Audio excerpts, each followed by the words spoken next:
Here is one sheet of card, 16 centimeters along the top and 10 down the side. Cut an equal square out of each corner, fold the 4 flaps up, and you have an open box. The only choice you get is how big to cut those corner squares. Everything about the box follows from that one number. Cut small squares and the walls are barely there. You get a wide, shallow tray. Cut big squares and the walls stand tall, but there is almost no floor left. A thin tower. Both of those waste the sheet. Somewhere between them is the single best box this piece of card can make. And there are infinitely many cuts to try, so trying them all is not a plan. 4 lessons in, the derivative has been an idea. Today it does a job. It finds that best cut exactly, and the whole trick fits in one sentence. At the top, the tangent line goes flat. Give the cut a name. Call it x, the side of each corner square, in centimeters. When the flaps fold up, that same x becomes the height of the box. The floor is whatever is left of the sheet. Along the long side, 16, you lose x at both ends, so the floor measures 16 minus 2x. Along the short side, 10, the same thing happens. 10 minus 2x. Volume is length times width times height. So the volume is x times 16 minus 2x times 10 minus 2x. That is a function. Feed it a cut and it hands back a volume. Try a cut of 2. The floor comes out 12 by 6, the height is 2, and the box holds 144 cubic centimeters. Now multiply the whole thing out, because we are about to differentiate it. It tidies into 4x cubed minus 52x squared plus 160x. One quiet fact before we go on. The short side is only 10 across, so the cut has to stay under 5. Past that there is no floor left to fold around. Now do the thing this channel always does. Draw the function. Cut size across the bottom, volume up the side. Watch the volume as the cut grows from nothing. It climbs quickly at first, because early on, every extra millimeter of wall is worth more than the scrap of floor it costs. Then the climb slows, stops, and turns over. After that, every extra millimeter of wall costs more floor than it is worth, and the volume falls away to nothing. One climb, one peak, one fall. Every box this sheet can make is a point on that curve. You could hunt for the peak by guessing. A cut of 1 gives 112. A cut of 3 gives 120. A cut of 2 gives 144. Guessing gets close. It never proves you're standing on the top.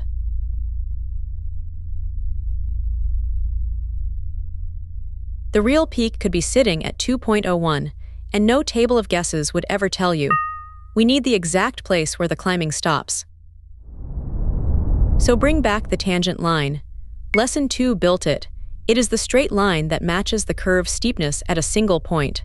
Slide it along the volume curve and read its slope as it goes. On the way up, the slope is positive. The line tilts uphill. At a cut of 1, it reads 68. On the way down, the slope is negative. The line tilts downhill. At a cut of 3, it reads minus 44. So the slope travels from positive to negative. It cannot make that trip without passing through 0. And it passes through 0 at exactly one place, the top.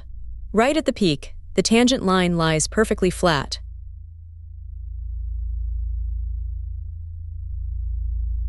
Which makes sense the moment you say it out loud.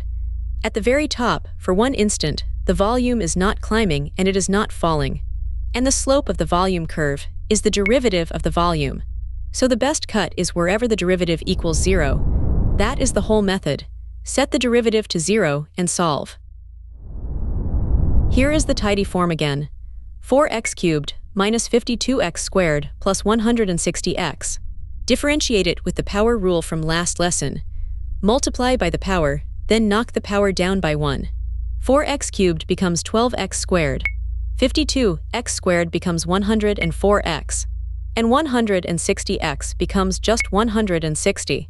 So v prime of x is 12x squared minus 104x plus 160. Set that equal to 0. Every term divides by 4, which leaves 3x squared minus 26x plus 40.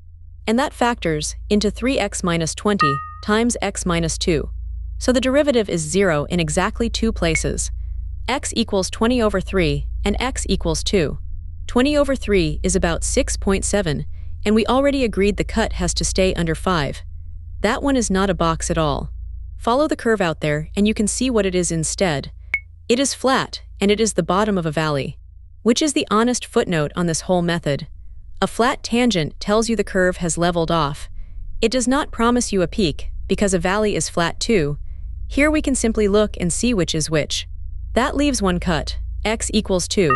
2 centimeter corners, folded into a box 12 by 6 by 2, holding 144 cubic centimeters. Not roughly 144. Exactly, and provably, the most this sheet of card will ever hold.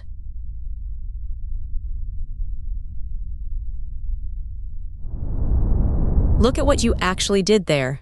You wrote the thing you cared about as a function of the thing you were allowed to choose. You differentiated it. You set the derivative to 0 and solved. 3 steps. That is optimization, and it is most of what calculus gets used for outside a classroom.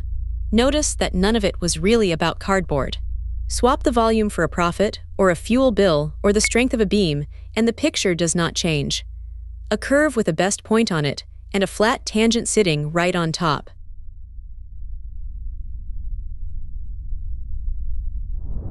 Lesson 1 gave us the limit. Lesson 2 turned it into a slope. Lesson 3 ran it backward into area. Last lesson made it quick. Today it earned its keep. The best answer to a question is usually sitting exactly where the answer stops changing. The derivative is how you find that place on purpose.